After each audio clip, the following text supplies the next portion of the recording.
woman never belongs to you. It's just your turn. You lost your edge, she lost attraction for you. That's how it works. What'd you think she was gonna do? Tell you she cheated? Men cannot afford to get complacent in relationships. Get your fat ass off the couch, start lifting weights, and learn game. You're welcome. And now your man, Donovan Sharpe.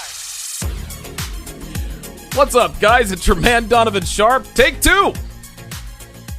On the 278th edition of TSR Primetime, your daily dose of red pill truth, wisdom, and awareness. We are presented by Happy Hippo Herbals, home of the highest quality kratom on the planet. For a caffeine-free energy boost with laser focus and mood enhancement, go to happyhippoherbals.com today and save 25% when you pay with Bitcoin. It is Tuesday, June 19, 2018. You guys can follow, add, and like me on Facebook, Twitter, and Instagram, and be sure to sign up for my newsletter to be notified when I go live right here on donovansharpe.com or on any other platform or show. As I stated before, you guys probably didn't hear me last time, but we are broadcasting live simultaneously to YouTube, Facebook, Twitter, Instagram, and of course, donovansharpe.com. Yes, gentlemen, the megacast is back. Now, if you are watching on Instagram, you can only hear me and not my guest. Shout out, you can only hear me and not my guest. So if you want to hear my guest, which is Rollo Tomassi, and we're still waiting on Rollo. He's running a little bit late, but we're still waiting on him. But if you want to hear me and my guest, gentlemen, be sure to go to Facebook, Twitter, Instagram. Obviously, the best place for you to watch is donovansharpe.com, provided that I have all my I's dotted and T's crossed. NY Kia 31. I remember you are actually one of the TSR OGs from my YouTube channel. So good to see you in here. Definitely good to see you in here. Let's see who else is in the house. Suede Senator, Captain Crunch 420, Mr. Nameek, the Mod Squad is in the house. Jeffer, I think you're a new guy. Master Jax, I think you are. I think you're certainly a new guy as well. And okay, so Rollo just texted me. Am I going to have this on Periscope as well? Yes, I am. All right. Excellent. So I'm just waiting on Rollo. I think Rollo just had to feed his dogs or something. And so right now I'm just going to shoot the shit with you guys, answer a few questions. I'm just waiting on Rollo to accept the Google Hangouts invitation. Just like Sharpe Assist said, there are a lot of moving parts to this show. Obviously, I've made some upgrades, and I'm really in a whole new realm here. What with being able to take live calls on air. Obviously I can't be on YouTube regularly anymore, so I'm having to stream live to my directly to my website. Okay, just waiting on Rollo here. He's getting everything set up. So, and listen, just like Sharpe Assist says, I appreciate you guys sticking with me. Immediately had to. I remember I went to Crowdcast, and you guys stuck with me through Crowdcast.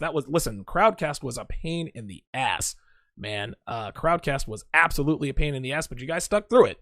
And so I made a business decision to, pay a little bit more money, for some better software so that you guys can watch, so that you guys can watch me on my website without having to download an app or jump through a bunch of hoops. So I do appreciate you guys sticking with me. And of course, every once in a while I have these technical snafus. God only knows why this is, but normally I go through my protocol, I restart everything, but I guess I didn't wait long enough.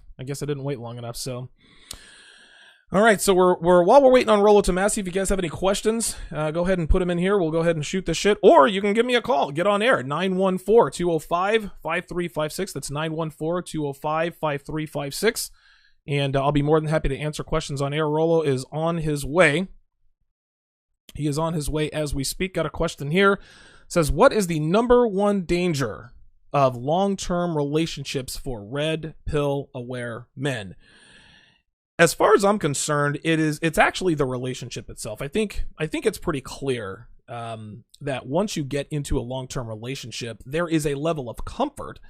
There's a level of comfort that is involved. And again, you know, I've written articles about this before. When you're hungry, like when you're hungry for success, there's nothing like the drive or the passion that you have during that time. Dude, you're up early every day. You're in the studio. I actually compared this to a like a rapper, like a recording artist, or something to that effect. He works hard. He's in there writing. He's grinding. All of a sudden, he gets discovered by maybe a label. They sign him to a record deal. His first album drops. It's unbelievable. He makes a shit ton of cash. Well, guess what? Now he needs to do a second album. He needs to come up with a second act. Well, a lot of times, and this happens with sports too, once you become successful, you don't really have the same drive, the same passion, the same hunger as you once did. And so you begin to slack off. Well, it's the same thing with long-term relationships, only in this particular instance, we're talking about red pill aware men. So you get your heart broken, you're sexually frustrated, and you find the red pill. You apply red pill game, and you're having more success with women than you've ever had in your entire life. Well, the next thing you know, you actually find a woman who has done enough to lock you down. She's done enough to say, okay, you know what? I'm going to go ahead and commit to you. I'm going to make you my main chick. And again, what inevitably happens is, again, you get a little bit complacent. You start to get a little bit comfortable, and before you know it, you slip back into your blue pill ways. So listen, this is going to be the main topic of conversation tonight between myself and Rollo. We are actually going to be taught, we're not going to call them out by name, but there are quite a few purveyors of the red pill guys like myself who have actually fallen victim to this phenomenon. So yeah, that's pretty much what we're going to be talking about. Again, I'm still waiting on Rollo. I don't know. Maybe did I send him the right link? All right, give me a second here. Let me make sure he's got the right link. I remember when I called out Corey Alexander Haywood to come on the show and debate me. He told me the excuse that he gave was that I gave him the wrong link. And there he is. All right, Rollo, can you hear me? Howdy. Can you hear me? Yes, sir. Yes, I can. All right, let me pop you up a bit there. Excellent. Sorry, man. The background, I had no idea how bright my background here is going to be. It's like I got the blinds down and everything. No, it's cool. It's cool. I'm not sweating it. It's funny. Your background is too bright. Mine appears to be too dark. I've got to do something about that. All right. Well, now that you're here, let's go ahead and get to it. My guest tonight is obviously a man who needs no introduction. He's written this on therationalmale.com. He is an alumni speaker at the 21 convention and will be a featured speaker once again. He can be found on Twitter at Rational Male. I'm speaking, of course, about none other than Rollo Tomassi. And Rollo, I greatly appreciate you coming on with us tonight, man. I appreciate it. Yeah, no problem. Hey, are we on air right now, or you just recording? No. We are on air. See, this is the beautiful. See, it's not live like we're on Google Hangouts, but I don't have to go live, right? Because I've got the sound mixer and everything. So yeah, they see what I see. So you're coming in loud and clear. It's actually good that you were a little bit late because I had some sound issues. Remember with the Red Man group. I had some sound issues there. I had to restart, come back, and I had to do the same thing. But glad that you're here. Glad that you're with us. First off, let me ask you this. How is your new book coming along? How far off is it from being finished? Oh, well, let's just say it's in the larval stage right now. I have, I was talking about this a little bit actually I've talked about this quite a bit on the Red Man group every time we sort of do our little round table there. Yeah. The book that I'm writing right now is sort of I wanted it originally to be kind of an essay or a response for all of these guys that I was reading about on Dalrock's blog. And if anybody's familiar with Dalrock, he is probably the best blogger I know who I would call a Christian red pill blogger. And if there is such a thing, he's the one. There was a time when I was first starting out, we both started our blogs out about the same time. And I was thinking, wow, do I want to hit on religion a little bit with my my blog, and then I started reading Dalrock's blog, and I go, you know what? I'm just going to leave it to Dal because that's just he's the man. Just has it nailed. Now he wrote the Solomon 2 blog. Is that correct?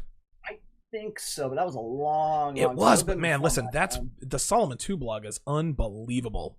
It is unbelievable. Anyway, so I have a lot of anybody who's read me for any length of time knows that I go over to Dal's blog and he hits me up, and I've credited him in I think pretty much all of my books, but I've never really dedicated a book to the interaction or the history or the interplay between the red pill awareness, and religion. Okay, and that takes a lot of.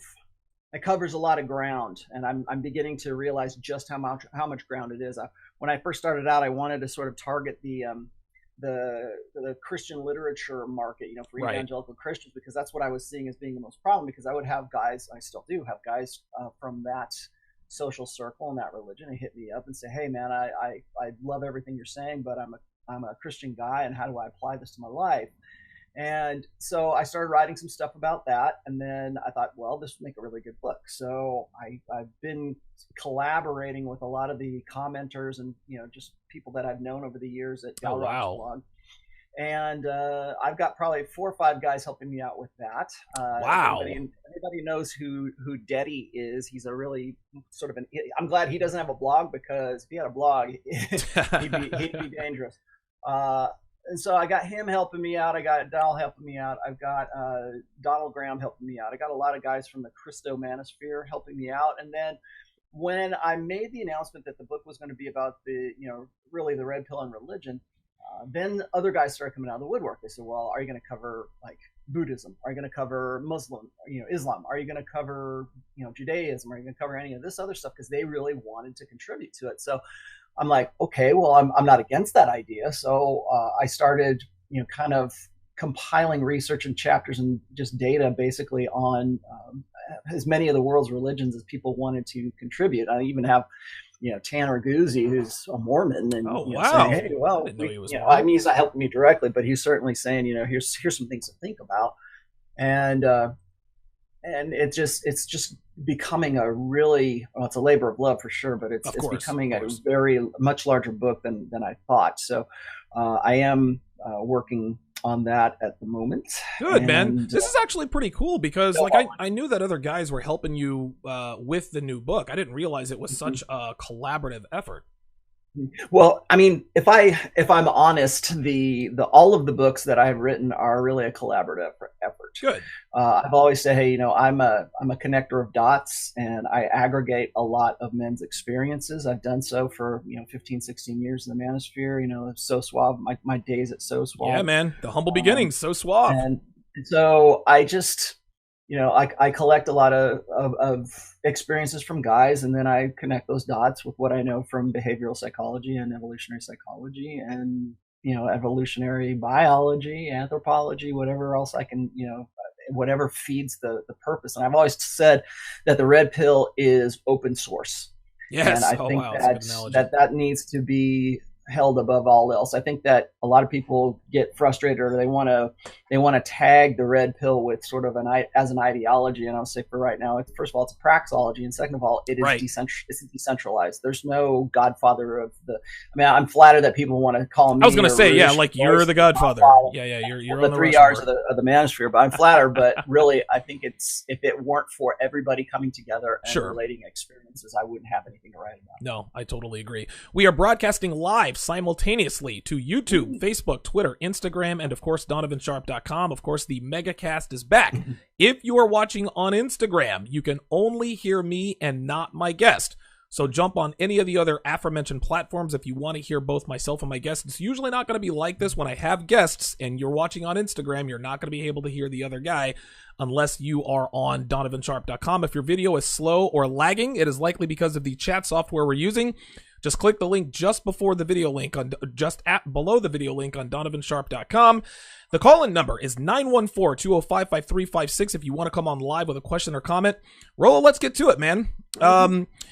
We discussed briefly off the air before the Red Man group this past Saturday. We actually discussed it a little bit on the air, and that was that men who find the red pill, and this is purveyors of the red pill, like you and me and other guys too. We're not going to name names, but they find the red pill. They apply the knowledge, they have success, they get into a long-term relationship, and before long, they backslide into their old blue pill habits, and before they know it, they're back to being the blue pill beta, and sometimes they end up worse off than they were before when they found the red pill to begin with. What specifically do you attribute this phenomenon to? Why is this happening? Well, this is kind of, I want to call it a new phenomenon because I think there's a lot of basic human nature that's involved in it, but I would say it's new because we're just now sort of seeing how it's playing out with guys on the internet, because we didn't have, the tools that we have right now. I mean, we kind of take for granted that we can, gosh, what would you just say? We were on Instagram, Twitter, wherever else. All over. Yeah. Okay. So we've got a lot of access. We have, we have so much connectivity today that I think that when we see guys, doing one thing, or we wouldn't have a red pill right now if it weren't for this connectivity. Of course. However, I think that we're just sort of we're really sorting out what the red pill means to guys and how it affects their lives. And what I mean by that is you got guys such as myself, old school guys, then you got more guys that came up, during the mid 2000s, the guys who are after 2010, and there's constantly a new influx of guys. So for me to talk about this, I sort of need to, preface this with saying that what I'm about to get into here it's something new. And so when I'm talking about this, I'm still open to interpretations. What I say is not set in stone. Okay. So what I see, and I wrote a post about this. I don't think I've ever put it in any of my books, but it was called The Script. Okay. And what the script is it's something as old as, ancient Greece or, Greek tragedies. Shakespeare is another good one. Okay. Really, I want to say it's an archetypal story, archetypal story. Yeah, sounds about and right. What it is I'm just going to use Shakespeare because it's easiest to make an example of. But you've got these guys, and I think it was in Much Ado About Nothing, or it was in Measure for Measure. I can't remember the one, but it's actually been repeated through a lot of romantic comedies but since the time of Shakespeare. Okay. And the script goes something like this. There's a guy who is the consummate bachelor. He's like forever going to be a bachelor. He's MGTOW. He's a MGTOW guy who says, you know what? No women for me. I'm done. I live a great life. What was it? I think it was in My Fair Lady. It's a musical, and there was this one musical number where the guy is saying, gosh, I really wish I had the link to it, but he was singing about how he's never going to find a woman, and all of these reasons why, like she takes up all my time. She does, he's a consummate bachelor. Same thing for the guys in Much Ado About Nothing or As You Like It or something like that. Okay. So you've got these guys, and the story goes like this. Maybe there's 3 of them, maybe there's 4 of them, and they're all consummate bachelors, and they're all happy, and they're all sitting around the campfire, and they're drinking brandy and smoking cigars, and life is good because there's no women. It's like a He-Man Woman Haters Club. Their life is really good because they, and maybe they like girls, but they want to get after it, but they're never going to get married. They're never going to, allow themselves to be saddled with that commitment of marriage.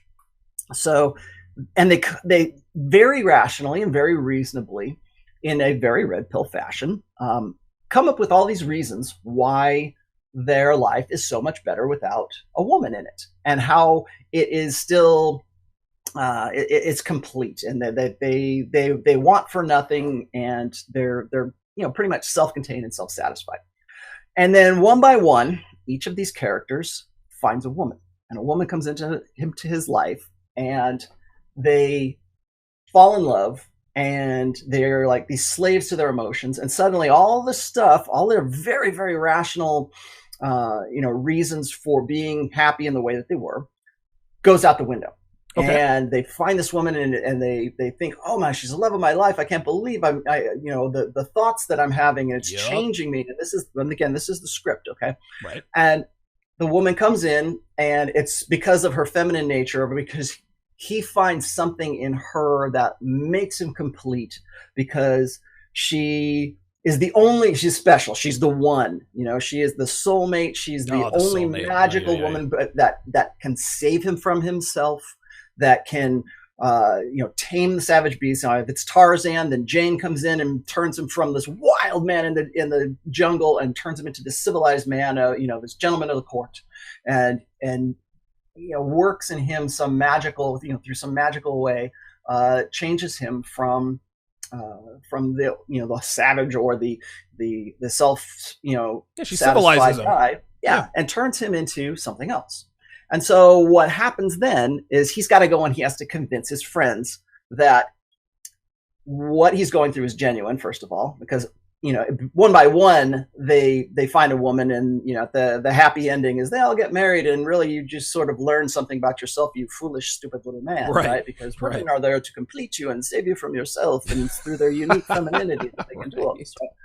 Well, it's important to see how this works out as an archetypal story, because I see it play out right now in the manosphere. And so we have guys who will be very very analytical. They're very, especially if you talk to any MGTOW who is very analytical or very involved in the reasons why he's MGTOW. Okay, I'm not picking on them. I just want to look at their reasons. Okay, the reasons for them to be MGTOW.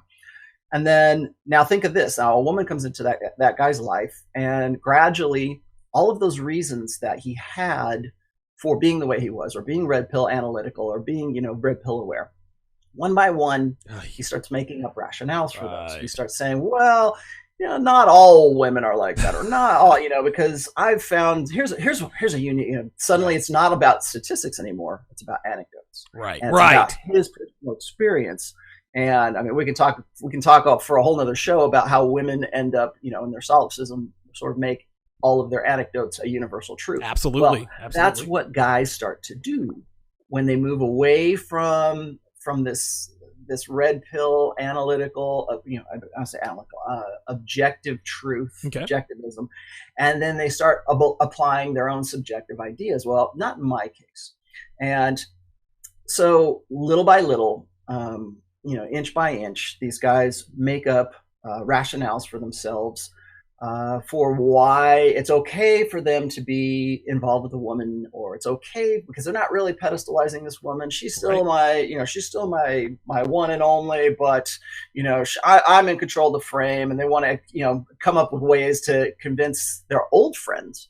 The guy, remember, and we're talking about measure for measure. Absolutely, the Shakespearean old friends, and he has to explain to those old guys why he's doing what he's doing, and how it actually, and that's where the comedy comes in. And a lot of romantic comedies are based on the same thing. You have this consummate bachelor who is never going to be anything other than what he is, because he's the man, and it's his frame, and it's his way or the highway. And then suddenly the woman comes in, and he turns into a loaf of bread. He just melts because he'll do anything for her.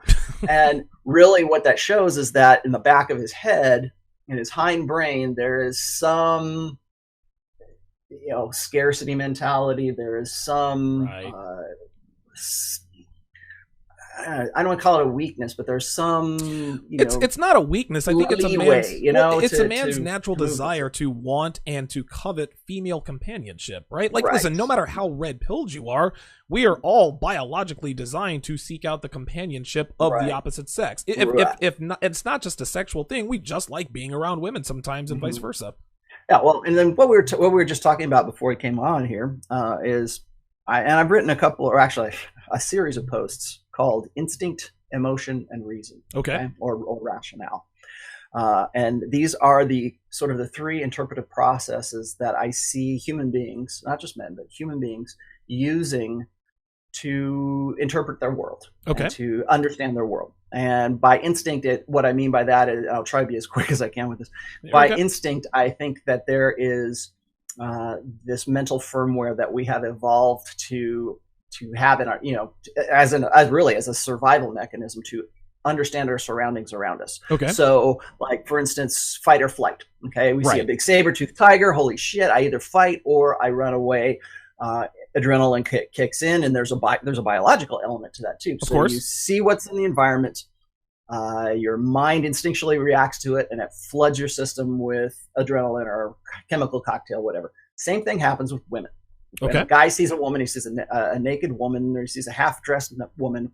I can show you the studies, but there's they've done fMRI studies about guys who, when they see a naked woman or they see a very attractive woman, the part of their brain that is stimulated is the same part that is associated with tool use. Huh. And so there's a whole, just on that one fact, we go and we say, well, when women complain about guys seeing women as sexual objects, that's true. That's very, very true. Yes, because your instinct sees that woman and it's trying to solve a reproductive problem. Back in our evolutionary past, we had to be able to hit it and quit it and get out as quick as we possibly could because there might be a rival around, or there might be, and if you put too much investment, and that's what I always say is that, men's biological imperative is to spread the seed, is to reproduce with as many women as possible, and then, possibly move into a parental investment into some sort of semi-permanent, if temporary, monogamy to raise a child, if that's how it works out for him. So so that's another example, I think, of the environment affects the brain, affects the body. That's one part. That's instinct. Emotion is another one. When we look at our emotional responses, it's very similar. We are interpreting our environment, or interpreting even just facial expressions, or we understand the emotive states of each other. We understand our own emotive states to a degree. And what is doing that? Well, I can flood your system with oxytocin and make you have feelings of trust and love. Right. So what I'm saying is that there's also another biological element that goes along with emotion, because we've already traced emotion. Like testosterone. Testosterone is associated with aggression. Yeah, absolutely. It's associated with that. It's associated with libido. It's associated with a lot of things that we would, at least we would define as the base emotions. So there's the emotive process that's just a bit more complex than the instinct. And then there's the reason. There's reason, and there's a rational complex. And what that is it's us learning from our past and learning from our instinct and learning from our environment and taking what we know and then applying it to our interpretive process. And right now, I think that particularly in this day and age, we are overly focused on emotion right now. Yes. We're overly focused on how things make us feel. And when I talk about how, we always say in the manosphere, women are much more emotional, and they interpret things and process things through their emotional process. I'm like, yes, that's very much true. But it also gets expanded into something beyond that. So the reason I'm bringing all this up here is that when a guy moves from his very rational understanding about his, red pill awareness and the intersexual dynamics, and maybe the guy's been in the red pill community for 10, 12 years, and suddenly he gets into, he uses that knowledge to get into a long-term relationship with a woman, and maybe he's ready for that. Well, now he has to reconcile his emotional process or his emotional self with his old rational self. Shit, man. And then on top of that, he's got to also understand, or he's also got to rationalize the instincts. Because really, when you get together with a woman, when you see a woman and you feel aroused, or you want to have sex with that woman, that's your instinct. That is your instinct saying, that's why you get a hard on when you see of course. This is evolutionarily necessary. There's a biological response there you go, response to it. And so when that happens, what you're seeing your instinct is saying, I'm ready to reproduce. Let's go. Let's get after it. Remember when you were 13, 14, you had your first kiss, or you're getting after, you're trying to, a girl's finally paying some attention to you, and wow, you got a stiffy because because she's touching you on the arm, right? Remember those days, man? Can you imagine what that would be like? Dude, listen, man, it's like doing cocaine for the first time, right? Exactly. Not unlike that, because it's interesting. Is like they say that I've read the studies here, is that they say that the chemical signature of being in love and the cocktail of chemicals and hormones that are in dopamine that's in your body is very similar to heroin. Whew. Wow. And so Wow. cutting yourself off from wonder, that is guys. almost like, cutting yourself off from that is almost like, going off a drug or getting withdrawal symptoms. No wonder guys chase that high. It's like they're chasing the dragon, man. It's Yes. And then it's also why, I think it's also why there is what we call the thirst. And yes. So thirst, Yes. and just a quick note on thirst. Thirst is really all instinct. And it's, I will find some way to get with this chick. I don't care how it is. Most men are deductive problem solvers. So A plus B plus C equals I get pussy. Okay. So that is your brain and your instinct trying to solve a reproductive problem. So that's the instinctual part of it. Trying to make that into something that your friends are going to accept as the new you, or a whole other ball game. How you're going to say, well, like I'm sure you've been through this where you have a good friend and you guys are hanging out, you share a lot of interests, and then he gets a girlfriend and you never see him again. Jesus fucking! And he's decided that he's going to cut himself off from his family and his friends and all the stuff he used to do. Doesn't matter. He's going to be with that chick. And usually, we can say, well, that's a beta guy. Yeah, it is a beta guy because 80%, 85% of guys are beta. So they're going to do something like that because they want to invest everything they possibly can in the prospect that at some point down the line, they're going to be able to reproduce. So you've got that going, and you've got these guys who have built up their following, built up their reputation online as a red pill guru. Oh boy! As a guy who, and I shouldn't just pick on red pill gurus. I mean, there's a lot of guys. Well, of course. Who are they don't have to necessarily be part of the community to really. Yeah, but if it happens to those guys, it can happen. Yeah, to anybody. exactly. Right. And like I said, this is a new thing. This is because we're just now seeing how this process works out, because we know how the old process works. We know that, like, when we were, you're 19, 20 years old and a guy gets a girlfriend and you never see him again, and he becomes somebody different. He becomes somebody that you never knew that guy could be. And he probably didn't know that he could be like that either. No.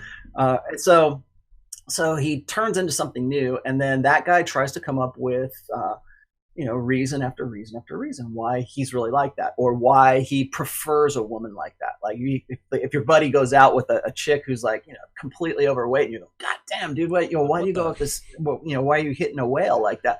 They'll go, well, she's got a good personality. I think I prefer it now. Oh, no, you don't God, prefer it. It's just the path of least resistance. Is like, that's why you're going for that. Chubby chasers, get the fuck out of here with that nonsense. And so you got that. And do some guys prefer that? Yes, but we can. Dude, that's the whole show on behaviorism as to why that's bullshit. But so, anyways, you got these guys who, like I said, built their relationship. They're guys that you think have a lot of integrity, and then they get a girlfriend. And then gradually, bit by bit, they start to change. Now, I know we're not going to name names, but I will name a couple. Here we go. Mark Manson and Tucker Max are people that I have talked about in the past. Of course, yeah. And I've got a post called The Purple Pill on my blog, and I use Tucker Max as a good example of this. So here you have a guy who built up his online reputation, built up his his source of revenue, and his job was to write books about, I hope they serve beer in hell, and all of his exploits as being this really bad boy, this super cad. And then he either got his girlfriend pregnant by accident, or he fell in love and did exactly what I was talking about as far as the script goes. And so she comes in, she rearranges the furniture, sometimes literally comes in and changes everything about him and changes everything about his life. And he capitulates to that because she is what completes him. And he, in the back, he never really killed that beta. He never really killed off the idea that there is no soulmate. He just went along with that and went along with what was working for him at the time. Now she comes in, she changes his life. And now he has to find some way to reconcile his old self with who he's become by allowing this woman into his life to change him into somebody else. And so in that post, you've got him. I posted one picture of him on the cover of his first book, which is I Hope They Serve Beer in Hell. And it's his face. And then there's some chick that he's got his arm around. And she's got a blank face, remember this. And it says, your name here, right? And people got pissed off. And then he gets in with who is now his wife, And I guess he gets her pregnant. They got a kid together. He goes on national television to say, hey, you got me. I'm sorry. I've turned over a new leaf. I'm a whole different person right now. But don't worry. My new blog is going to be teaching how guys can be more blue pill and how guys can be more can be better men to serve women, to serve gynocentrism that much better. Get the fuck out and then the third picture is his latest book, which is called Mate, I think. And it's a similar position where the woman is, or his wife is with him. Okay. And his face is blanked out and it says your name here. And Jesus Christ, man. What that really is in 3 pictures, you kind of see how he goes through the process of what I call the script. And there's a lot that goes along with making that transition. And so I think that there's a middle stage before you kind of get to that purple pill, or you kind of exit out of being red pill, where you're trying to convince guys that what you said before wasn't necessarily the truth and only was the truth in this certain way. And there's kind of this back and forth kind of massaging of what the guy used to say to being what he is now. And usually what that is it's an effort to convince his old audience and any new audience that the guy might have. There you go. And the guy will look to find any angle that he can that will affirm his new personality or who he became. And what I mean by that is, like, they will either try to find, if the guy is more scientifically minded, he might try to find more research that backs up why he's doing what he's doing. Right. If the guy has an inclination for spirituality, that's a big one, because a lot of guys will fall back on saying, well, I found God.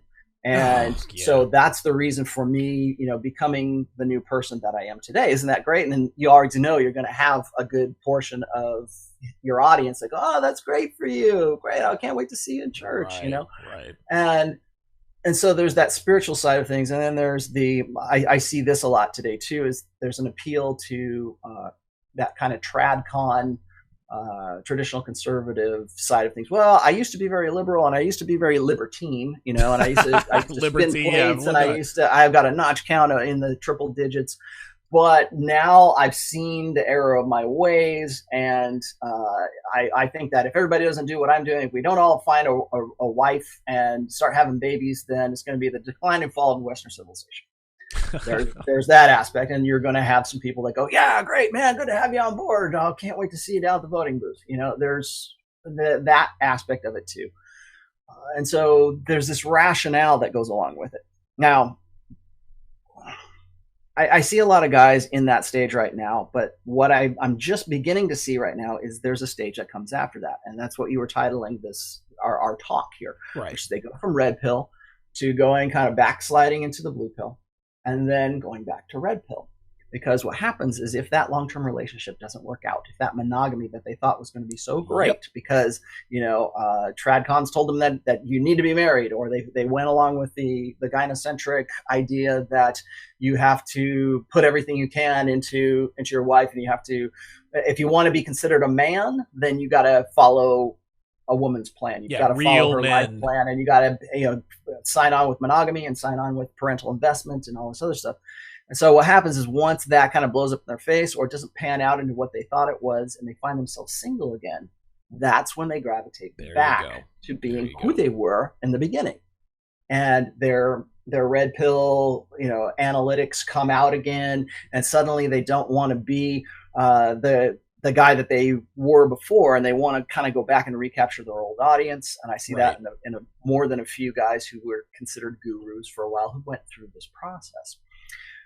So that, I think, is really the script as I see it right now in a red pill sense in 2018 with the internet and all this connectivity, like I was saying before.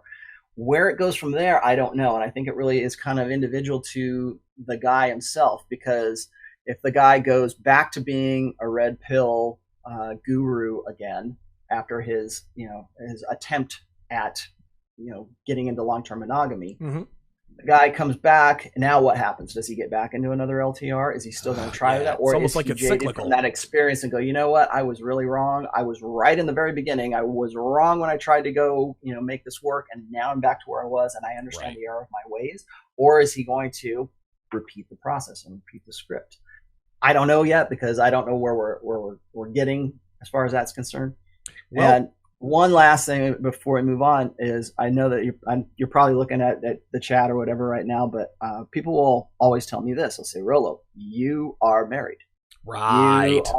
You are already in this. But I think what people don't understand is I was married and I started writing what I write. And that I was married when I started writing it. So swap. I was married when I wrote the second when I started the blog, and I wrote all my books. And people like to use at least my first book as sort of the red pill Bible, the Manosphere's Bible. I think that I don't, and I've said this a million times, is I don't want guys to use my marriage, which is a very good marriage, we're very solid. Sure, but it is the outlier situation. Yeah, coming up on 22 years, but my individual, who I am, my career, what I've done in my life, what my 20s were like are not like what your 20s are going to be like. Right. Everybody's another individual. And I happen to be able, with red pill awareness, to maintain a frame and to be in a solid relationship where I am. And I don't think anybody would say that I am purple pill or have no one's going to mistake or anything like that. No. Because that's who I am. And the other thing is, I've got a career outside of the red pill too. So it's like I kind of have two different worlds that I kind of slip in and slip out of. Well, not only that, you're not beholden to it. In other words, when you have these red pill guys, it's almost like they switch gears for profitability's sake. Gentlemen, you are watching TSR Primetime with special guest Rollo Tomassi. He can be followed on Twitter at Rational Male, and you can find his articles and his books on therationalmail.com. If you have a question for either or both of us, put it in the chat or give us a holler at 914-205-5356. At this time, I'm going to say goodbye to my Facebook, Instagram, YouTube, and Twitter audience. If you guys want to watch the rest of the show, go to donovansharpe.com. I appreciate you guys tuning in today, and I will see you guys over at donovansharpe.com. And Rollo, again, you and I were discussing off the air via chat before we came on, is that myself and, of course, Ryan Stone were the only two guys that who are in long-term relationships who seem to have managed to keep our red pill edge. And to be quite honest with you, we're the only two guys that I know myself. I think the reason why it's very easy for me to keep my red pill edge is because there is way too much anecdotal evidence, anecdotal proof that women are the way the red pill teaches. I've been burned so many times. There's no, even with my current girlfriend now, there is no way in hell that I think she's special. I'm not special. She's not special. There's no way in hell that I think I can just take my foot off the gas and say, you know what? I got a special one. No. If I backslide into my blue pill ways, dude, she's gone, or she's going to cheat, and it's just going to end badly. This is just how it is. Well, I'm glad you said that too, because it seems to me that the guys who make it work in a